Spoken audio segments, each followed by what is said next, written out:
Hey everybody, this is Erica from the Classy Climb blog. We are here with Mr. Tim Jackson of Tim Jackson Realty, and he is out of Dallas, Fort Worth area. Great little spot in South Dallas, and we're going to let him introduce himself. And how are you doing today, Tim? I'm doing well. Thank you so much for having me, Erica. I really appreciate the opportunity, and I will introduce myself. My name is Tim Jackson. I'm the author of a book titled Real Dope, an in-depth comparison between real estate and the dope game, and also the owner of Tim Jackson Realty here in Dallas, Texas. All right, so today, guys, so many people ask me about Texas and what's going on, and I usually tell them, Tim, this is what I usually say. I say, look, there's 157 people moving today to Austin, Texas, and then there's about there was at one point in time 500 people moving today to Houston Metro. Now it's back down to kind of like 250-ish. Dallas, I know, is somewhere around anywhere from 225 to 297 of people moving there a day. So what makes your market really important? Because a lot of times people hear about DeSoto, Texas, or South Dallas. And what makes those areas unique? Well, just to kind of harp on what you're saying, about 200 plus people move to Dallas per day, and that's just the city of Dallas or the Dallas Metroplex area. When you include all the cities that are surrounding Dallas with all of the, there's a lot of Fortune 500 companies that are here. Most recently, some of the big insurance companies have relocated to the area. Toyota has come to the area. So you have an influx of people coming in. But Dallas-Fort Worth is a very, very unique metroplex. It's one of the largest metroplexes in the world. DFW Airport is one of the largest airports in the United States. But there's just a lot of growth in our city.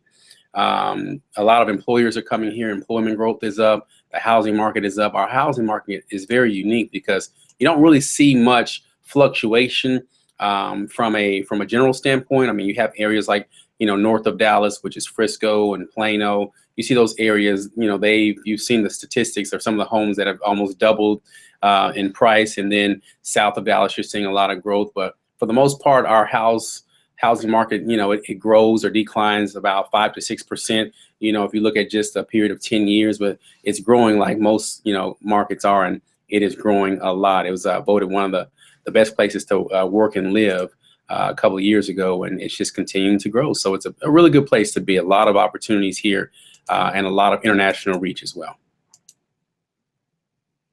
So I will definitely say that every time I've gone to Dallas, I feel like I find a new part of it. I went and saw some friends in Plano, then I went and saw some friends in Irvine. I'm like, this is what in the world? This is a very unique kind of city because it does stretch, and the suburbs are stretching on all the edges and all the sides.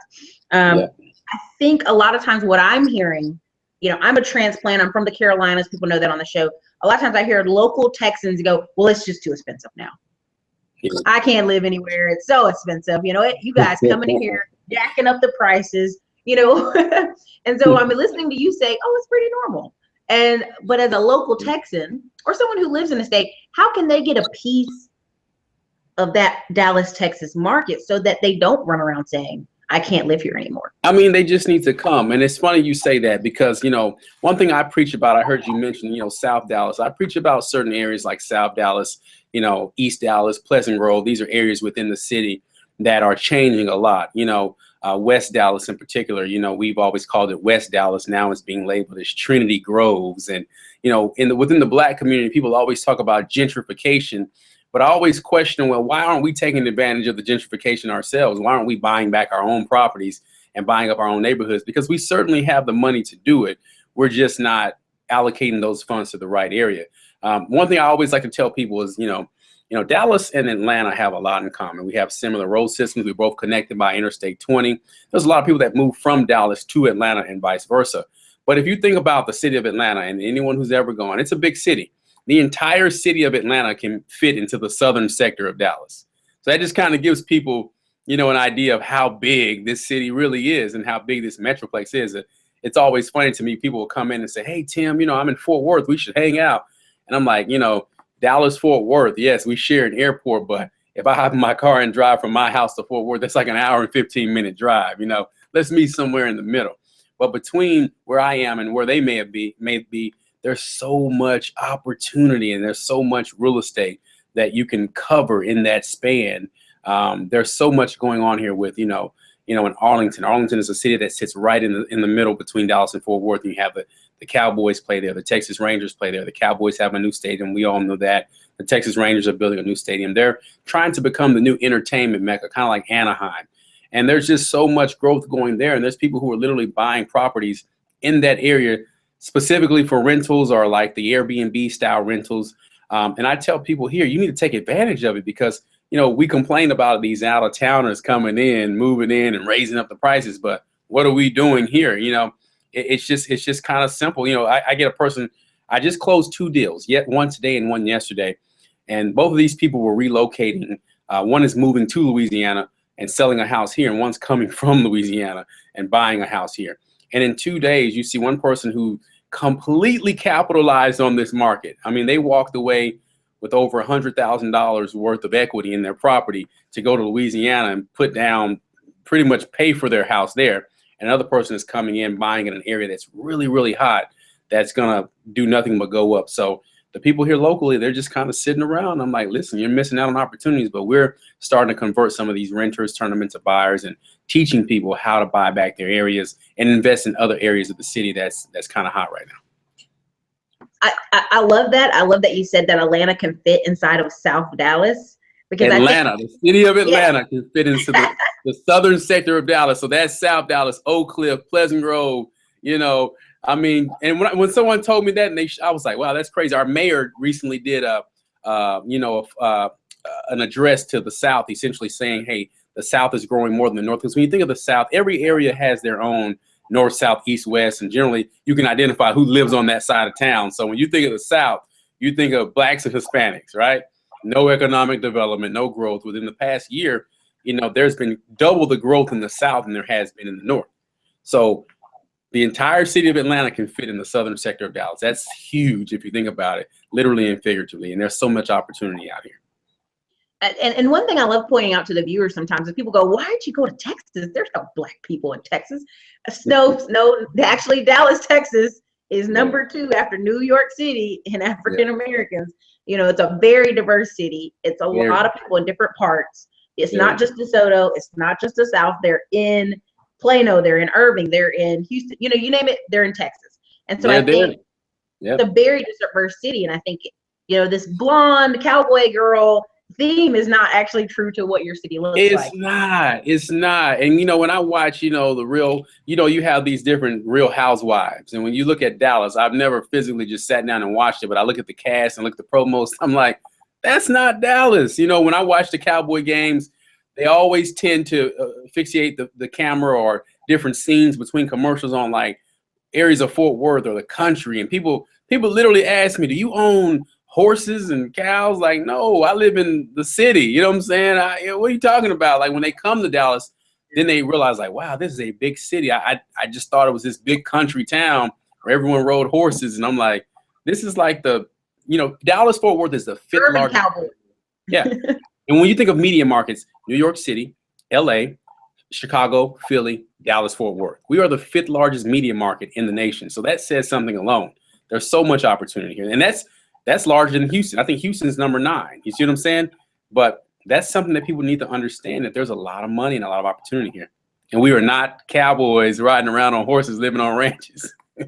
Well, the funny thing is I have a friend who's like, oh, I'm from Dallas, Fort Worth. And then people ask me, he's like, I'm from Weatherford, which is a whole other, you know, section, that's hour 30, you know, that way. I think I was in Addison and I called somebody, let's meet at this Billy Bob place in Two-Step. They're like, I'm 45 minutes away from you. So, I mean, you know, it gives you an idea about some parts of Dallas. But I'm going to hit a few of the questions people have or let's do it. And so I'm not ignoring you guys. I'm letting you guys know. Okay, so Alvin Hollinger's in Houston. He says, I'm glad the Houston market is cooling off. A couple people said they're glad to catch us. Thank you, Rana. Thank you, Ebony. Alvin said, are we talking about homes or investment properties? Hey, Alvin, we're going to hit both. He said, do we need to find an effective model for Airbnb renting a house or a condo? So let's say I was in Dallas and I say, you know, I really want to take advantage of this. I'm a renter, but I want to get some of this money that's in this rental market. You know, how can I do that? How can I get me a property? Maybe I can rent it out. What would be your advice on that part? My advice on that is to contact us if you're going to be in Dallas, Tim Jackson Realty. But first things first, you want to contact a professional. There's a lot of people who real estate licenses are, real estate agents come a dime a dozen. And so many people are moving from out of state to flock to this market because it's so hot. Contact someone that knows what they're doing. Second, you need to make sure your credit is right. You need to make sure your down payment is right. I know there's a lot of people using secondary funding and non-traditional funding. Whatever it is, just make sure you have the money. And then you want to figure out which way you want to go. So I've always done traditional rent where I have a property, rent it out, make a couple $100s a month, and then go from there. But now we're starting to see the non-traditional factions like Airbnb. We have clients that own 2 properties now, young Black clients too. They own 2 properties where they're renting them out on Airbnb, and they're probably averaging between $2,000 to $3,000 a month per property. You know what I'm saying? So whereas if they were to rent that house out, they'd probably get $1,200 a month. Instead, they're getting $2,000, $2,500 a month on average, for that property. And that's pretty good. One month they showed me where they rented the property out and made $3 grand in 1 month. I looked at my wife. I'm like, all right, baby, we need to change the game up a little bit. So, that's something people need to understand, where these properties should be strategically placed, what types of properties lease the best. And then in Dallas, the rental market is crazy too. For every rental property, there's going to be about 15 applicants. And that's a lot of applicants for one property. And what we're seeing is that people are literally making a business off of application fees. Because if I'm charging you $50 per adult just to apply, and I know that 20 people are going to apply, and I already know who I'm going to choose, you do the math on that, So I can pick the person with the best credit, the best income. Maybe it's my cousin, but I'll leave that application open just to make money. Not me personally, but people do it. And for this reason, this is why we don't even really deal with rentals anymore, because we find that people are doing things like that, and it's causing our leasers to not be able to rent. So we teach them how to build up their credit, restore their credit the right way without paying thousands and thousands of dollars. And then we show them how to strategically find properties. Now, another thing, Erica, that a lot of people don't understand when it comes to the market is that the market is driven by interest rates. And statistically and historically, I don't care who you voted for or what party you belong to, historically, Democrats lower interest rates. Historically, Republicans raise interest rates. It wasn't a coincidence that the interest rates went up nearly a point the day after President-elect Trump came and was elected, right? So now that we have a Republican in office, we're starting to see these interest rates rise. Well, what does that mean? That means that your monthly payment is going to rise. So now, whereas under the President Obama's administration, you could buy a $200,000 house with a 3.5 interest rate and your mortgage would be $1,200 out the gate. That's going to change. Now that mortgage is going to be $1,400, $1,500. And people are starting to realize that they can't afford that. So that's going to cause the market to slowly start turning on us. And we're going to start seeing that, particularly in the fourth quarter. I'll predict it if nobody else will, because I see it every day. Yep. And so here's some things I've noticed when people talk about rentals and people talk buying a house. Sometimes people's dream house is the $400,000 house, right? But their current money can get them that $100,000, $150,000 house. And so I would encourage folks, this is just my opinion, again, CYA, consult your attorney, consult your accountant. Some of the people who are in apartments and they're in a really nice, fancy apartment, maybe that first house is a rental. Absolutely. Right? Maybe you want to live in the bigger house. That could be a strategy. So I've just noticed a lot of younger people going, well, I want to live over there. And I go, yeah, but that's your price range. That's that instant gratification that you often hear me talk about. When I bought my first property that I moved into with my family, my mindset was live here for 3 years, rent it out or sell it, right? So the way our parents did things, maybe not your parents because they were in the military and they traveled around, so they did it a little bit different. But traditionally, our parents were taught to get a good job, stay on it forever, buy a house, pay it off in 30 years, live there forever, give it away to your kids when you die, right? Well, that's not realistic. The average person lives in a property now 5 to 7 years tops. So we have to go into it with a mindset of this being an investment. And I'll never forget a conversation I had with a gentleman who owns a mortgage company. And he says within the past 15 years, they probably moved 12 times. And I'm like, why? He said, because when we buy in a good neighborhood and the market goes up, I'm not going to keep that house. I'm going to sell it. And I can make $20,000 or $30,000 off of it in a year, and then take $1,000 and move into the next house and take that money and roll it into the next house. So by house number 7 or 8 or 9, or by 7 or 8, I'm paying cash for my houses. You see what I'm saying?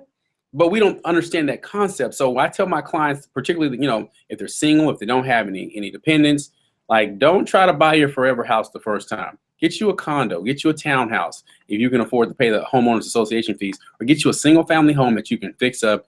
And then when it's time to move on, you sell or you rent that thing out or put it on Airbnb. And that is your nest egg forever. And we just got to change the way we think about it. We're going about it with the 1960s mentality, and this is 2017, and that mentality just doesn't work.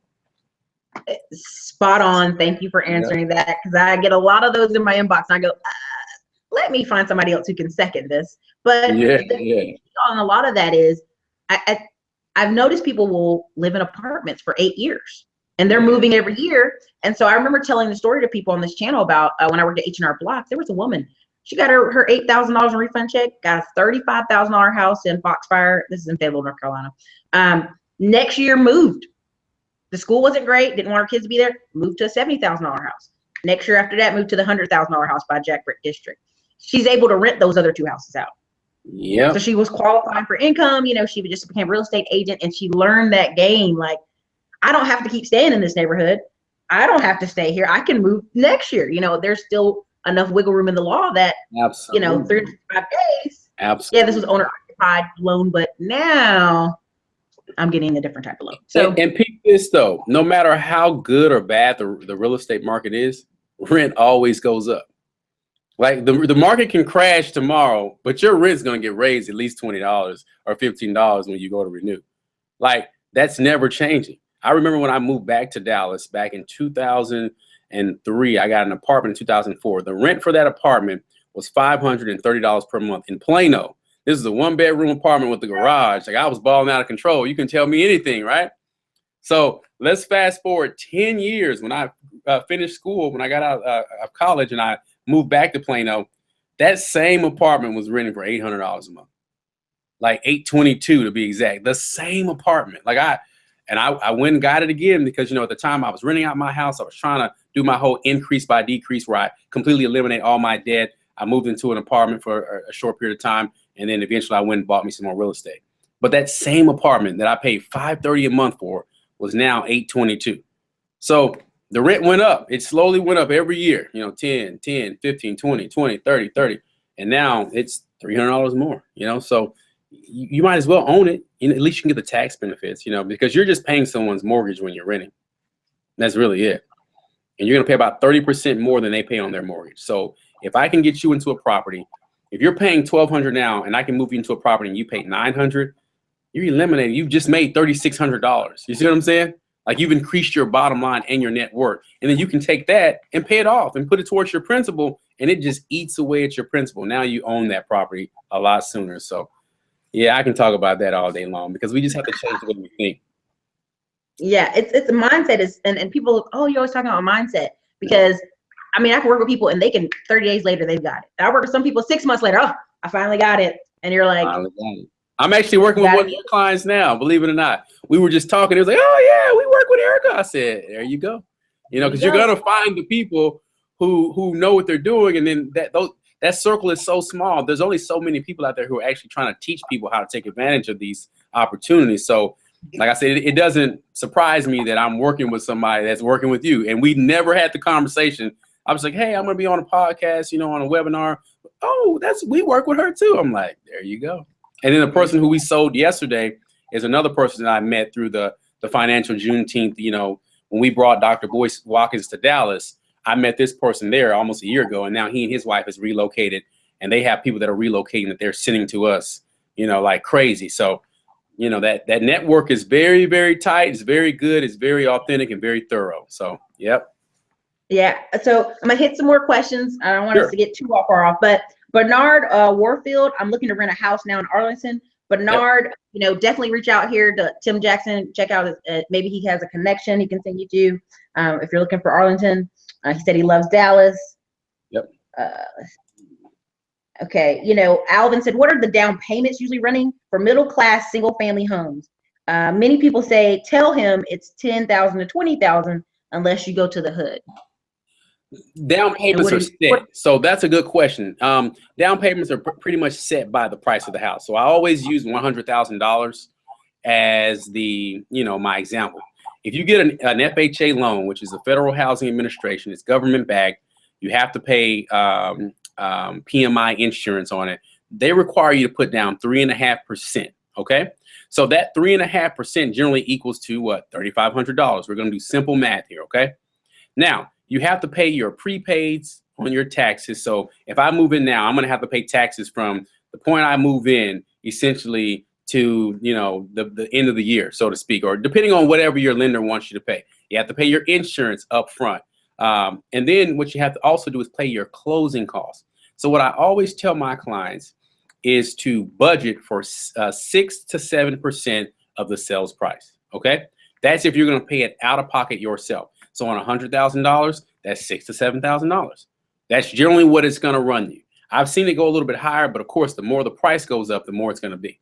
Now they say, well, Tim, if I buy a $200,000 house, that means $12,000. Pretty much. Okay. And that sounds like a lot of money, but it's really not. You can also get the seller to contribute towards your closing costs. So let's say that house is $100,000 and you have to bring to the table, if we just budget the 6%, that's $6,000. What if your closing cost comes out to be, you know, well, let's say, well, Tim, I only have, you know, the 3.5% down. So that's $3,500. I need another $2,500. What we can do is we can make an offer for $102,500 and then ask the seller to give you that portion back. So you finance that portion into your loan, and that's only going to raise your payments up about $10 or $15 extra a month. And I mean, if you just do that times 12 times whatever, it'll take you 8 years to pay that off. But essentially, if you were to pay that difference on your principal, you could have that paid off in a year or two. You see what I'm saying? So it's just all about how you move the numbers around. But roughly, just budget 6% of the sales price. And that's not a commission for the buyer's agent. The agents, you don't pay our commission. The sellers pay our commission. That's another thing. A lot of people will say, I don't want to hire a real estate agent because I don't want to pay him. You're not paying me anything. The sellers pay my commission. So, you know, stop trying to be cheap and get with a professional so you won't, you know, overpay for things.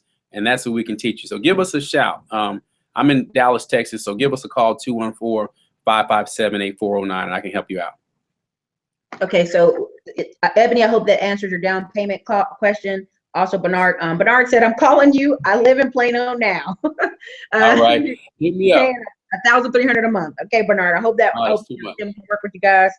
I got a couple other questions. I'm sorry, you guys. I'm scanning for ones that go with the theme here. Okay, sister. Yep. Okay, she got that. Good. All right. I'm just making sure people can, you know, get what they need out of the question. Absolutely. Absolutely.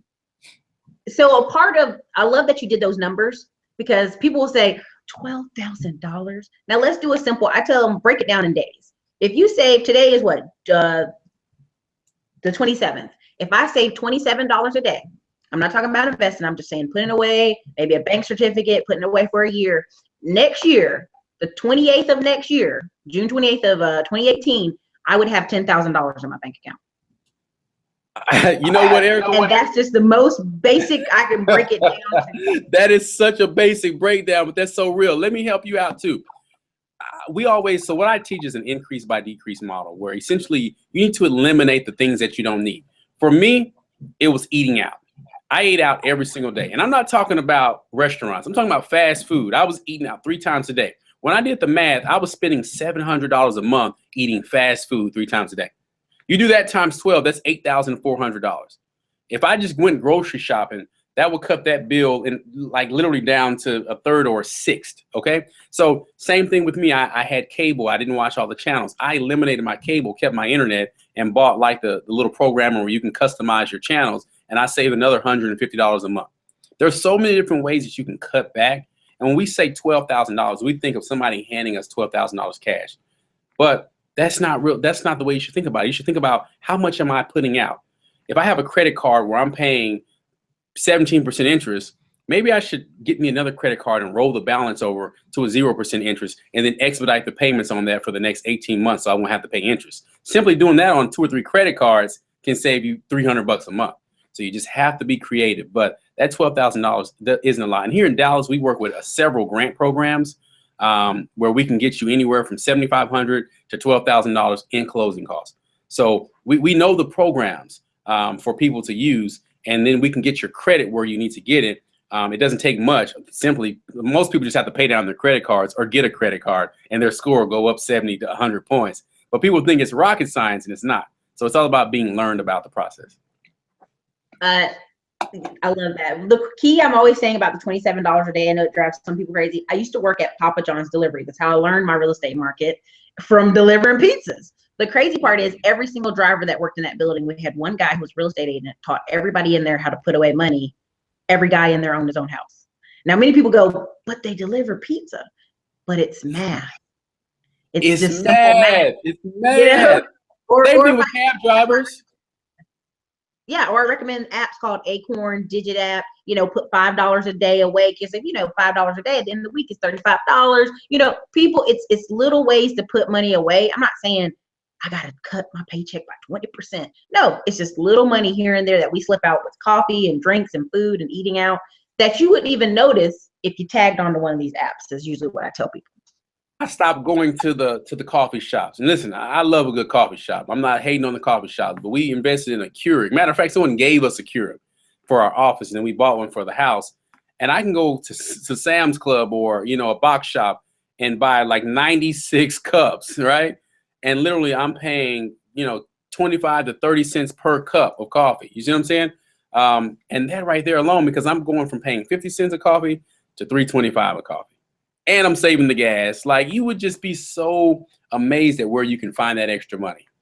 But yeah, 12,000 ain't a lot when you just really think about it. I'm going to segue to credit, but I just wanted to say this last part. We used to have cash all the time and we put extra change in a jar. And that's kind of why I recommend the Acorns app. I'm affiliated with them, but I just literally just tell y'all to go look it up even when you don't click my links. Because if you notice, some people will use their debit card all day and night. So they'll swipe their debit card. So every time that extra change goes away, it's like you have that penny jar again, but different.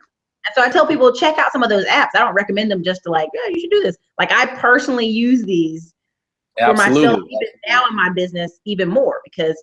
And you might, and you know what, and even if you were recommending it to get some money, so what? Like, I mean, if it's going to help somebody, like, I think that in the Black community, we believe that people should teach us for free and they shouldn't do anything. No, that's not how society works. It's not how capitalism and life works. You go to college and you'll pay $80,000 for a liberal arts degree. All right. Okay. And then you have somebody within your community who's trying to charge you a couple $100 to teach you how to pay that money off. I don't know about that. What are they up to? No, we gotta drop that suspicion. And when people start recommending things to us, we need to start jumping on board because these are people who've done it. And that's one thing that has kept me in the game. I've been in the business for 14 years, and we're gonna segue into the credit piece. But one of the reasons why we're so successful in real estate and the credit piece is because of our credibility. I'm not gonna ever tell anyone to do something that I didn't do. I literally sacrificed. I sold my car. I moved out of my house. I cut back completely. And that was just 3 years ago. And now 3 years ahead, I own a real estate business that employs people. We've quadrupled our space in the last 12 months. We've reached a national platform. And that's all from just not eating out anymore and reducing my bills. So we have the money. We just have to go find it, and it's hidden already in our pocket. But swiping that card every day, it becomes systematic. And then we wake up and like, oh, why am I so broke? Well, because you swiping that card all day. That's why you broke. They stay swiping that card now. But yeah, listen, again, everybody, listen, I have Tim links below. I have my courses links below.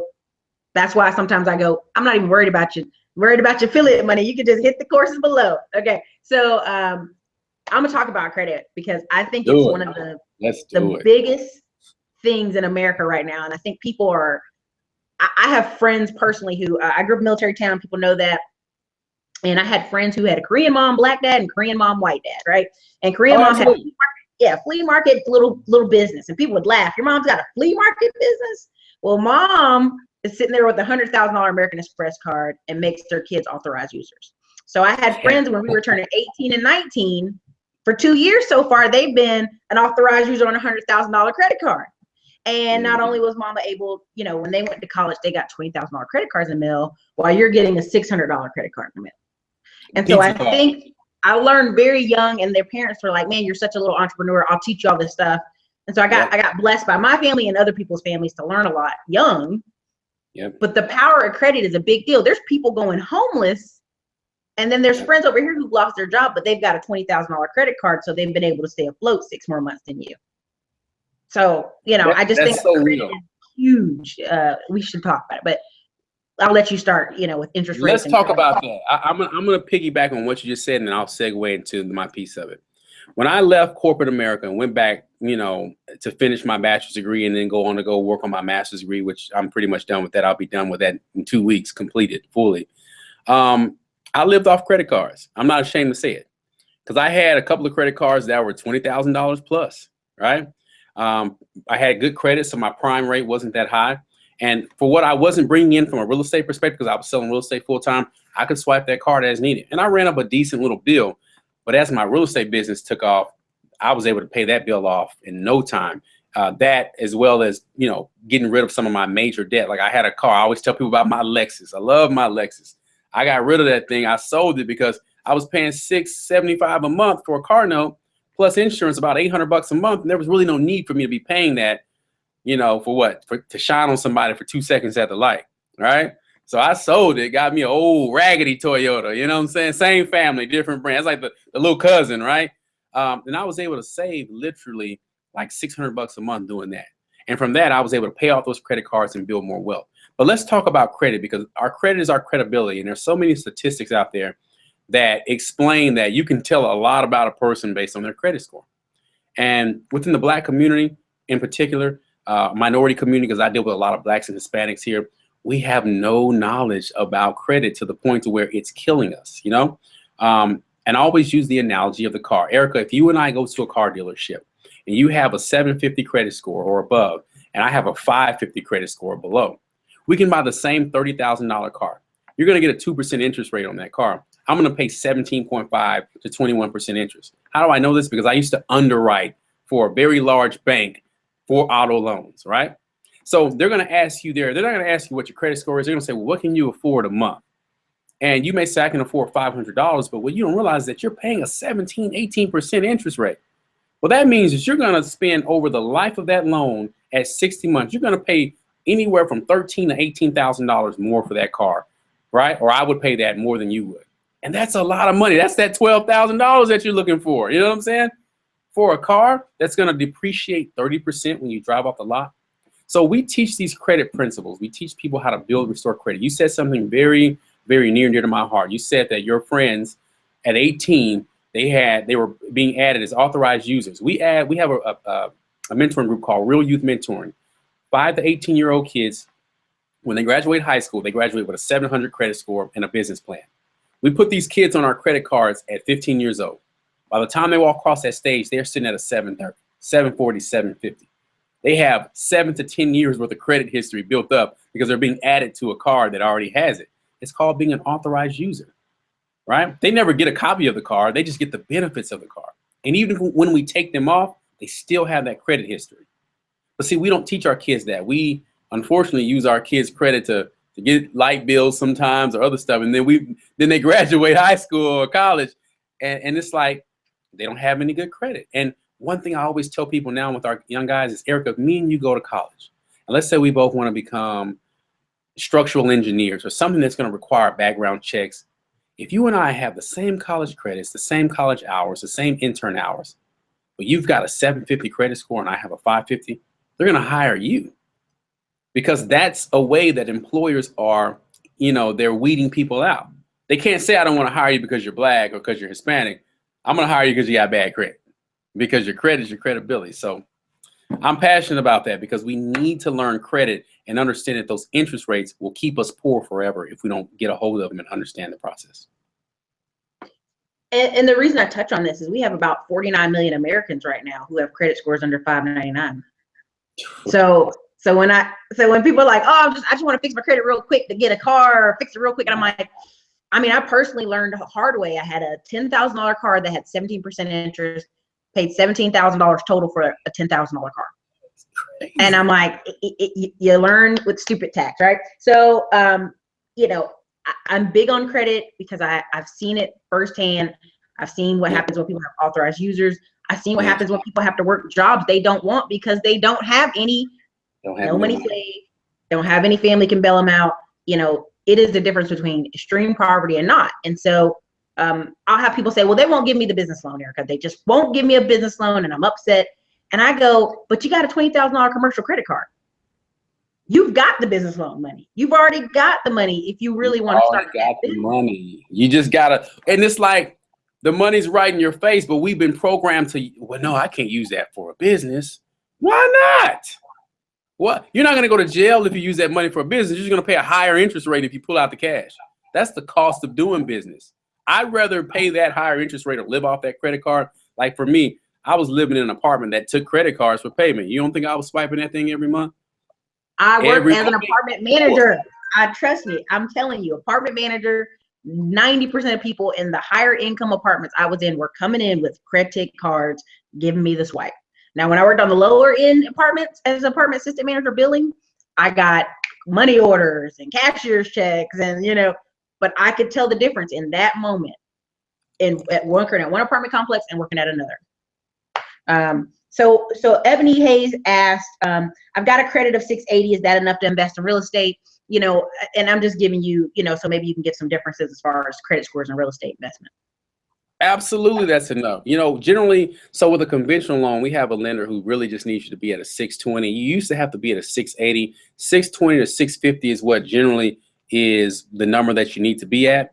But sorry, one quick. But yeah, that's all you really need to do. You know what I'm saying? Is have like a 680. I mean, if you're at a 680, you're pretty good. You're pretty good.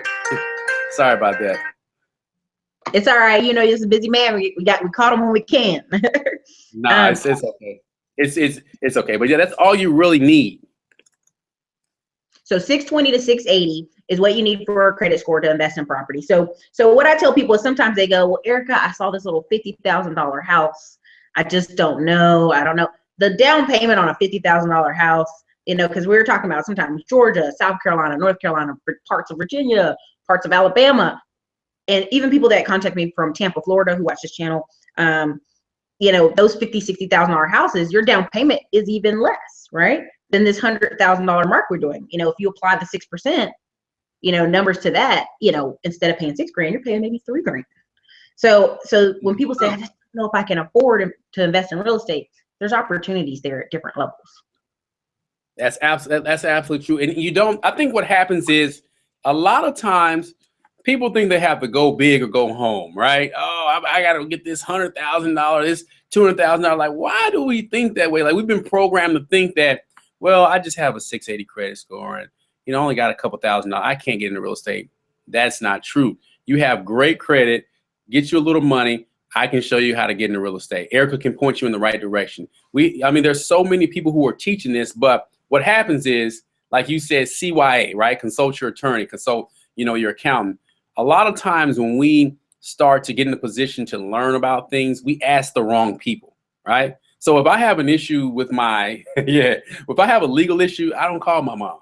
I love my mom. That's my mom. Love her to death. I'm calling my attorney. All right. I'm calling one of my attorneys. If I have an issue with my accountant or my finances, I'm not calling Big Cuz that works down, at the fire station. No, love you, Big Cuz. Let me get in touch with someone who's actually doing this. So consult someone who can actually do a 680 credit score. I wish my clients had a 680 credit score. Most of them, they're going to get there because we're teaching them the credit piece of it. But with a 680 credit score, you can do so much.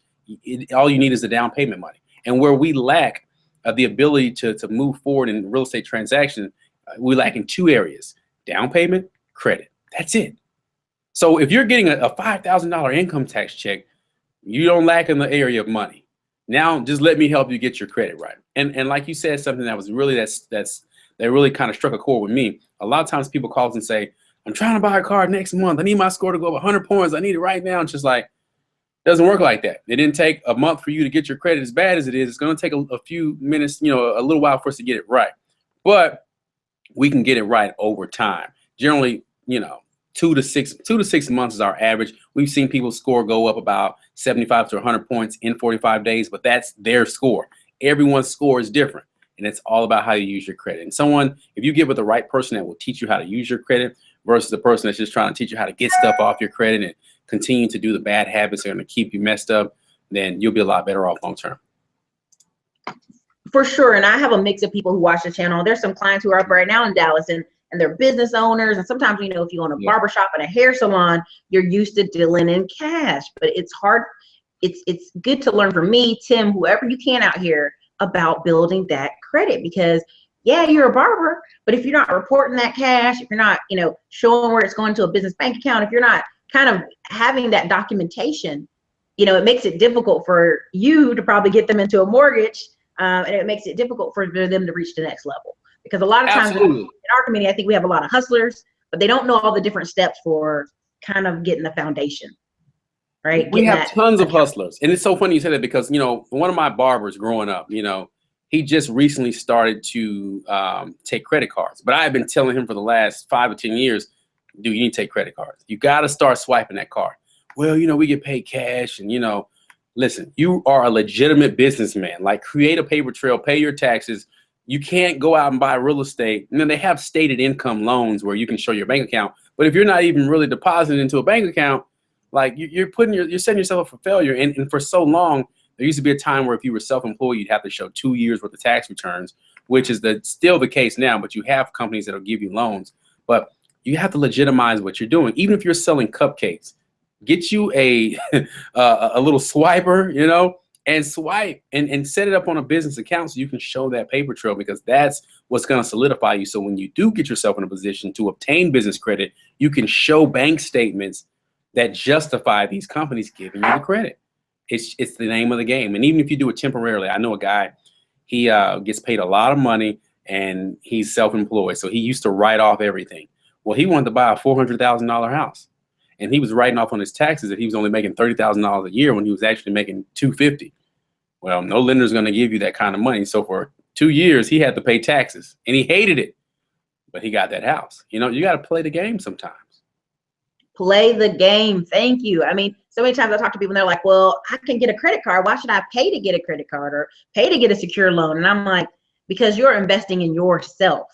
You know what I mean? If no one's giving you a credit card, or if the credit card you receive in mail is talking about 30% interest, don't do yourself that way. In 2 to 6 months is going to pass either way, right? Absolutely. 2 months to a year is going to pass either way. Your apartment complex is nice.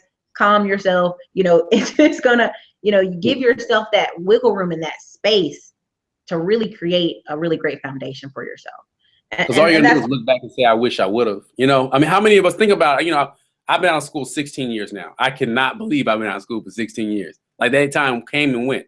But just looking back on that 16 years, I'm like, man, if I would have started buying real estate back in 2004 versus when I started buying it in 2009, 10, I'd be a millionaire 10 times over now, because I know the game.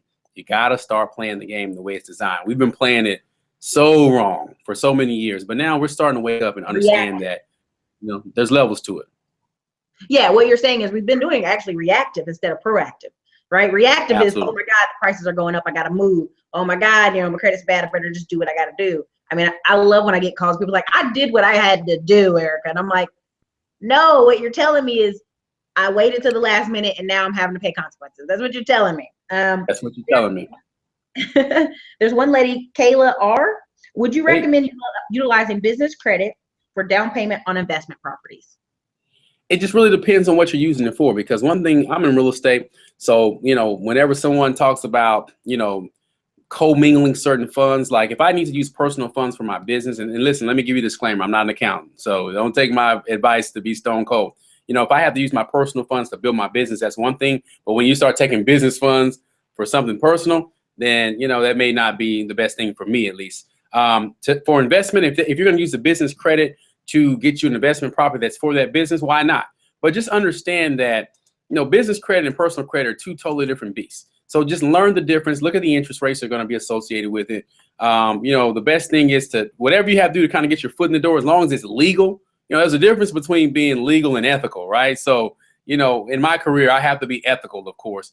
But, I'm sure my credit card company didn't want me to be taking out money, to start my business, because, think about it. We can go to school and we can get $120,000 worth of student loans. We can buy a house. I can go get a $200,000 home loan. I can spend $70,000 to $80,000 on my credit cards. But if I go to my bank right now and ask for a business loan, they're not going to give me more than about $5,000, right? So that's just the way the system is. So what you have to do is figure out what you can get. And if you can get a business loan that can pay for a house, listen, you're doing a whole lot better than the average person, because they don't really give out a lot of money for business loans.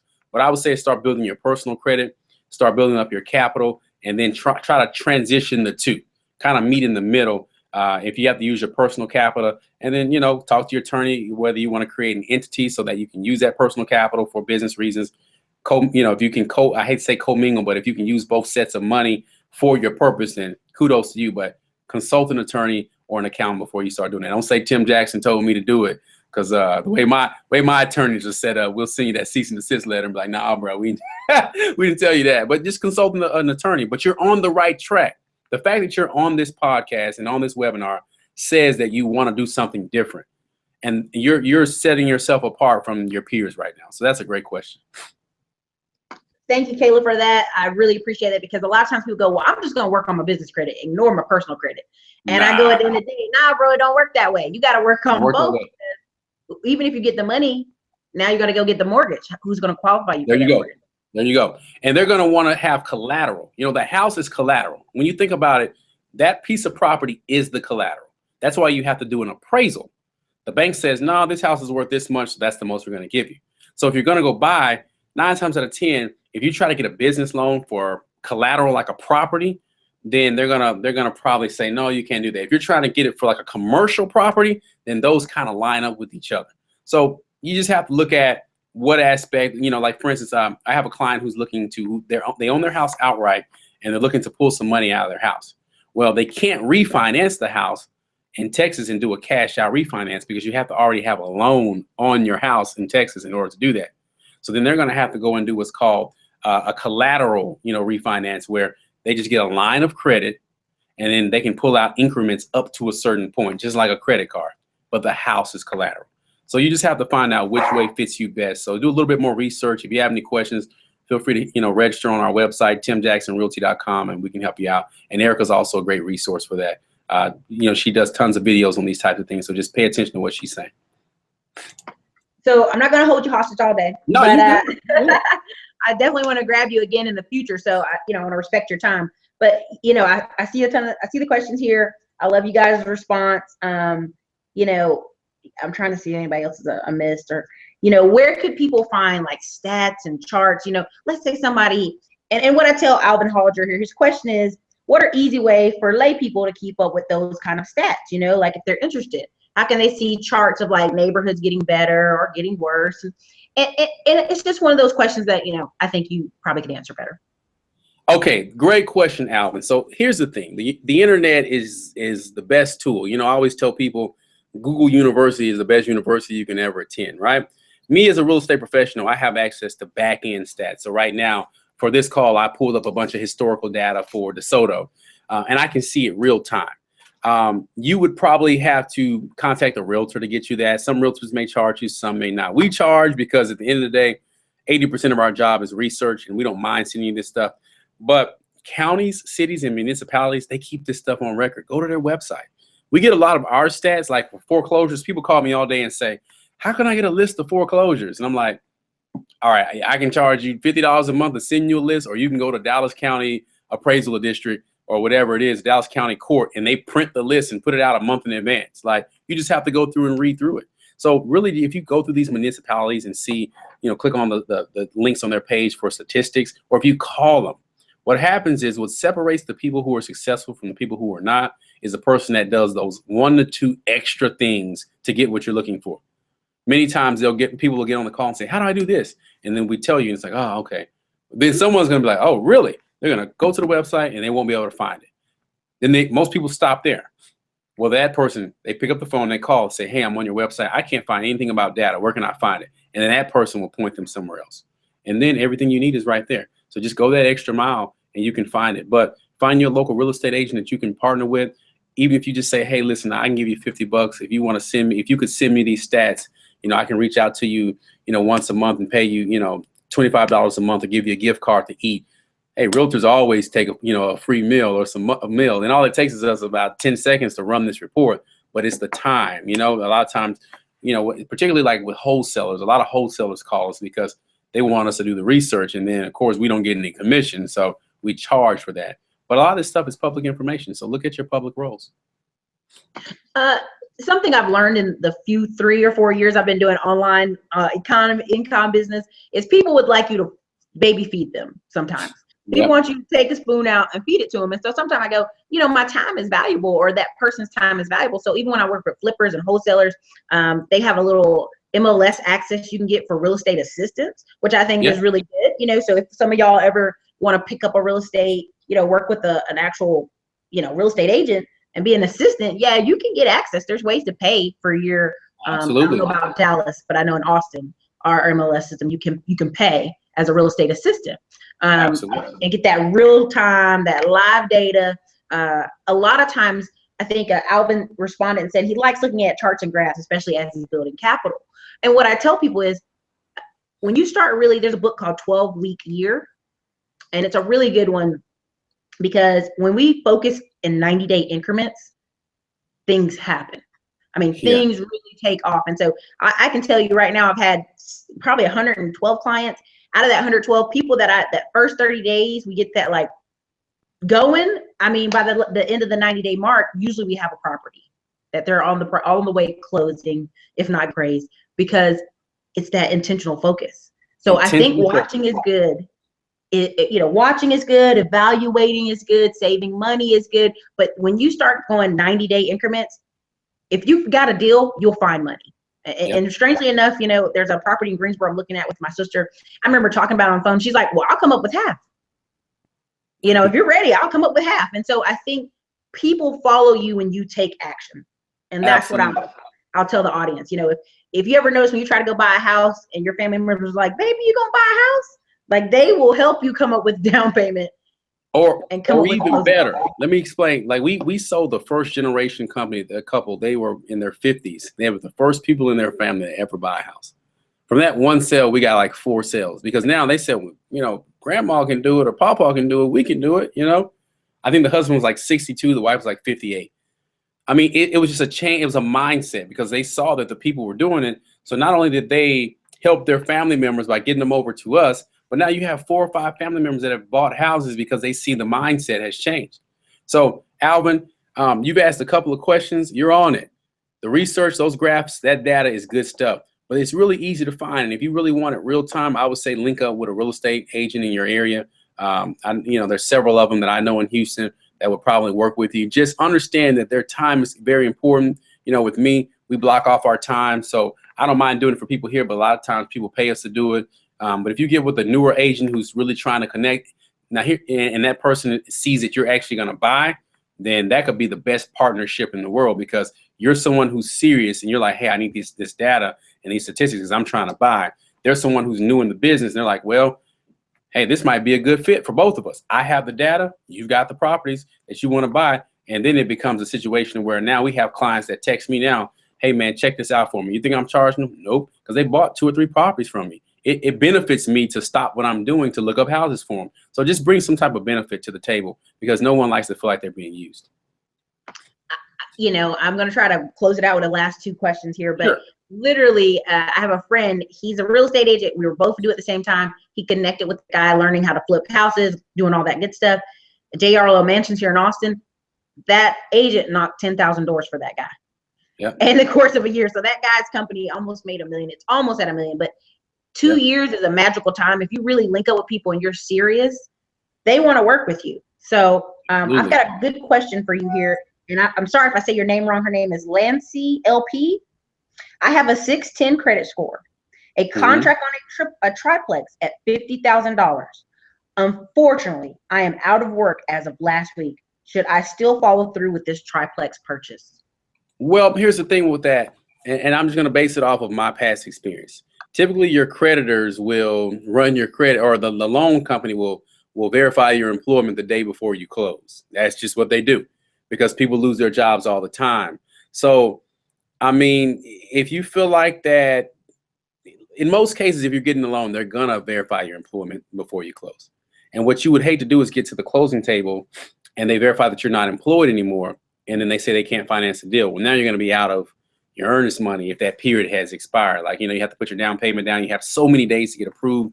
So what I would do if I were you is, I would reach out to your agent if you have one, or maybe reach out anonymously to the lender, maybe call the 800 number and just say, hey, I have a question about a loan. Do you guys check employment? When do you check the employment? Have you verified it? Or how soon do you verify it? And if they say we verified the day of closing, they're going to find out you're not working. And so then they're going to say, hey, you can't close on this deal. And that may potentially put you in default of contract.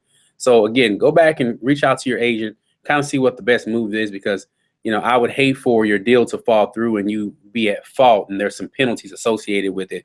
Hence, you lose your earnest money, or, you know, they come after you for damages because you knew that you couldn't close the deal. If you have a clause in your contract that says you can walk away within a certain period of time, then, you know, that may be beneficial to you. But consult your agent first. Don't just walk away. See if your lender is willing to do something for you. And then, you know, you go from there. That is why I stress really on this channel about, you know, some people say, well, I want to get in real estate. I want to be an investor.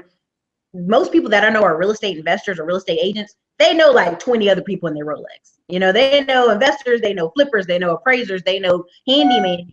And in this situation, $50,000, hey, if you knew somebody who's like, I will partner with you on that deal, let's see what the lender says. If they, you know, if they can't take you now, but can they take you if someone comes on? Can they take you if you have a bigger down payment? I mean, there's so many things to that, you know, to that question. But I know one of the people said, my reasons, one said, try to get a commercial loan, low doc or stated income, you will need a higher down payment. So there's some, you know, comments back and forth. But Ebony Hayes said, for an investment property, what is the best real estate agent? Who should I be looking for? You look for somebody that knows the investment market, Ebony. You know, for us, we deal with a lot of investors. I would say that 25 to 30% of our portfolio is investor, you know, buyers. So people who want to buy are investors. So we have a set, you know, group of people who are always trying to buy all the time, right? So find someone that knows how to do that, or find someone who knows how to do research and that knows the market. You know, I'm not trying to exclude newer agents, you know, because there are some new agents. I've hired new agents that come to my company and they hit the ground running and they're selling 2-3 deals a month. And then I've hired some new agents that can't sell nothing, right? So just find someone that's really good. Reach out to Erica, and see if she can refer you to an agent, because she has so many agents in her portfolio and in her database that's reputable, that is doing good business. Look them up. Check your local, I guess they call them, for us, it's the Texas Real Estate Commission. That's who sanctions us. See if they have any fines. See if they have any complaints. You know, just like you would go to Yelp and look up a restaurant, right? Look at their sales. We are on Zillow. If you go to Zillow and look us up, we've got a ton of closings and we're ranked pretty high. Do the research on the person before you just call them. Don't feel like you're obligated to use your cousin, you know, or, you know, your aunt or your uncle. You're not obligated to use them. Trust me. All right. Because if they don't know what they're doing, they're just going to cause you to lose a lot of money on the back end. And then you're going to be mad at them and not go to the family reunions. But find someone who knows what they're doing, who has a little bit of experience, who knows the language, the lingo, and then go from there. You have to take a chance. You know, even if there's not the perfect agent, somebody's going to be really good at one thing and someone's going to be really good at something else. But you got to use one of them. Use them, hire them, get the process going. Don't sit around waiting. Love that. Love that. Tim, I'm going to wrap it up with this last part. Ebony, right. I know you're in North Carolina. Raleigh, North Carolina is a very hot market. You know, I actually have somebody in North Carolina that I may be able to refer her to, but we can talk offline. I can give it to you. There you go. Hey, Ebony, there you go. So what I would love to tell people on this channel is, sometimes I get messages, hey, I'm in New York. Hey, I'm in Maryland. Hey, I'm in Ohio. Hey, I'm in California. My market is too expensive for the techniques you're talking about, Erica. Well, you know, if you like what Tim's saying, and he's in the Dallas market and he has his finger and his pulse on the market, maybe you get to think about investing in a different marketplace, because sometimes the deals aren't always where we live, right, Tim? Absolutely not. The deals are all over the place. And the one thing about us, you know, I'm military, prior military as well, so we sell houses all over the nation. You know, we have a very extensive referral network. So, you know, there's properties that I'm looking at in Georgia. There's properties that I'm looking at, you know, in Idaho, believe it. You know, where these military bases are, you'd be surprised. And all you have to do is find someone there who manages the property. You don't even have to go to some of these places. I mean, you put your money into 401ks and you've never visited these companies that you're invested in. So why can't you do it with real estate? Love that. So listen, you guys, I'm going to have Tim's links actually in the description. They're in the description right now. But I want you guys to reach out to him. I'm going to turn this into a blog article. We'll hopefully in the future we'll have Tim on again. He gave away a little secret, man. Those military towns, you better stop telling my family secrets, Tim. Nah. That's where the money's at. Listen, I mean, it is. Military towns and college towns are gold mines. They're gold mines because no matter what's going on, there's a constant influx of people who are always coming and going. You could clean up in these towns, right? That's one thing that makes Dallas so unique because, people don't know, but we have a military base in Fort Worth, Naval Air Station, Fort Worth. People come in and out. There's so many recruiting stations around this city. Like there's so many military people that come here to retire. And in San Antonio, I've sent so many people to San Antonio because you have Air Force bases there and Army bases there. Like military towns are gold. All right. So just think about that when you get ready to invest. All right. We'll probably do a whole nother video on military towns because I think that it's a very hot button because I'm in Austin and Killeen, Fort Hood is the #1 biggest base down the street from us. And guess what? So many people live in Round Rock and right at the top of Austin that they're having to bring USAA and Navy federal banks actually into Round Rock because they've got so many complaints of like, I can't get to my bank. It's an hour away. I live in this town, even though the base is over here. So you're making money even as a neighboring town. And I just closed the deal in Killeen last week. Okay. Never put inside the house at all. I don't even know what the house looks like. You know what I'm saying? So, and this is for one of our clients because why? They're moving to that town. Like there's so much money to be made in these towns. They found the house in Killeen like overnight. They sold their house here in the colony. They moved to Killeen. Within a 45-day period of time, they sold a house and they bought a house. And we did both sides, both transactions. So if you're an investor, like those are some prime places. But we're thinking, oh, Killeen, I would never go there. I didn't say you had to go there. I didn't say you have to go there. Yeah. So I'm gonna let Tim go. Thank you for your time. It's been an hour, you guys. I see some more questions, but look, DC's very high, Mrs. Definitely check out other areas to invest in. Alvin, gotta have management game. True. Okay, Ebony said thank you so much. We have Jay Mason. He's got a 690. Hey, that's good. That's real good, Jay Mason. Real good. Okay, and Lannis, he said, thank you guys, thank you all. I have the money for the down payment. So hopefully her situation on that triplex works out. Okay, you guys, I'm gonna wrap it up. So I don't need for credit before we go.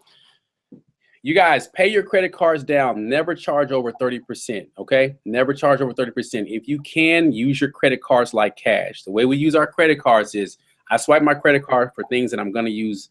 I'm gonna purchase anyway. Cell phone bills, gas, food. Right. I pay my credit card down to $1 every single month before the billing cycle ends. This does two things. One, it makes sure that I'm paying on my card. So what I do, honestly, let me start over. Whenever I swipe my card, I pay it down to $1. And people say, well, why do you do that? It does two things. It satisfies the monthly payment, and I'm making a monthly payment on it literally 3 or 4 times a week. All right. Secondly, when they report my credit card balance, they're reporting it at $1 versus $10,000 limit. So now I'm showing as a responsible consumer, and they're going to do two things. They're going to, one, extend my credit. Two, they're going to raise my score.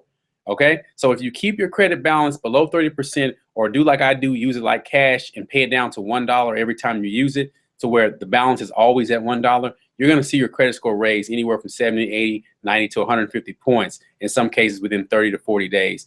We've seen people go from a 580 to a 750, 760, literally in 45 days because all they did was pay their balances down to 30%. That's all you have to do. It's a game. Credit is a formula. Use it to what it's designed for. But see, what we've been taught is to max our credit cards out, wait for them to bill us, and then pay it off. That's the worst thing you can do because one, when you max it out, you cause your utilization to be maxed out, and utilization makes up 30% of your credit score. So think about starting a test and they tell you, you got to take this test, but you're starting with a 70. You got to be perfect on it, right? 30% of your credit score is impacted by utilization. Even if you have a card that only has a $200 limit, never max it out. And if you do, pay it down at least to 30% or down to $1 prior to the billing cycle ending, okay? Because if they report it maxed out, it's going to drop your credit anywhere from 70 to 100 points. And that's our #1 problem. Many of the credit reviews we do, people have maxed out credit cards, and all we tell them to do is to pay their credit cards down. Just take that. I always want to leave you all with something. I never want to come to a platform and not give. As simple as that information sounds, I can show you statistical data from our clients who have the average client raises their score about 80 points in 30 to 45 days. And that's all they're doing is paying the credit cards down. So check me out. Do you mind if I give them the website for our credit solutions? Okay. Yes, go ahead. If you have any questions about our credit solutions, you can visit www.tjcreditsolutions.com. Make sure you put the www in front. That's TJ as in Tim Jackson, creditsolutions.com. And make sure you follow me at The Real Tim Jacks with an X on all social media. I give this stuff out for free all day long, but for the consults, we definitely want to pull you in, make it more intimate, and make sure we're setting you up for success. Thank you so much, Tim. Everybody who's commenting, thank you guys. Aaron, Ebony, all these people saying thank you. You're doing great information, Tim. Thank you so much. Awesome value. Somebody says their first time watching live and they love it. You know, listen, thank you guys for the comments. Again, you guys know these comments don't go onto the regular comments once the live is over. So if you have any questions, any comments you want to throw in on afterwards, please do. This will again be a blog. I'll have Tim's links in the description. They're in there right now. So if you guys want to hop over and look at anything, great. Thank you guys for all the comments. Tim, we'll do this again because we love the energy.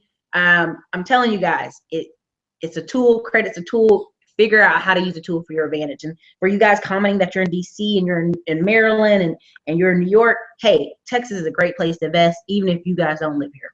So thank you so much for your time. Thank you, Erica. Erica, I don't know if people tell you enough, but thank you for what you're doing. You know, you're doing some amazing things, and you did it because you saw a need and you feel that need. So many people benefit from these podcasts, these webinars, your videos.